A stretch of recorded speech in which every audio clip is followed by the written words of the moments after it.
కృష్ణా జిల్లా మోపిదేవి మండలం కోసూరువారిపాలెం గ్రామం అండి మాది. మొక్కజొన్న 3 ఎకరాలు వేసాం.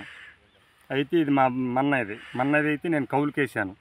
కౌలుకెత్తి 11వ తారీఖున వెళ్తే ఆర్బీకే కోసూరువారిపాలెం ఆర్బీకే అమ్మాయి టైం అయిపోయింది, ఇక రాయట్లేదు, ఆపేసామని చెప్పి అన్నారండి.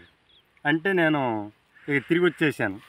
తిరిగి వచ్చేస్తే మళ్ళీ వీడియోలో టీవీలో వార్తల్లో చంద్రబాబు నాయుడు గారు మొక్కజొన్నకే ఉందని చెప్పటం మూలంగా మళ్ళీ మేము కలవటం జరిగింది.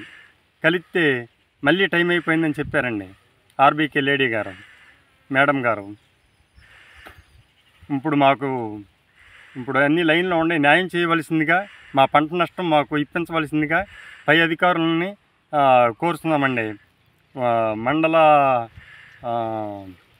మోపిదేవి ఎంఆర్ఓ గారిని, సదరు కలెక్టర్ గారిని, వీరిని ప్రభుత్వాన్ని కోరటమైందండి.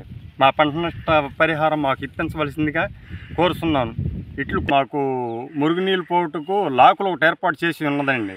ఉంటే దాంట్లో నుండి వరద వాటర్ లోపలికి వచ్చేసి మునిగిపోయిందండి.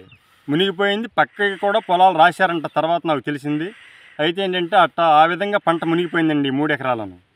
దాన్ని మీరు రికవరీ చేసి మాకు కూడా నష్టపరిహారం ఇప్పించవలసిందిగా కోరుకుంటున్నాం. ప్రభుత్వాన్ని, అధికారులని, యంత్రాంగాన్ని కోరుకుంటున్నాం మేము.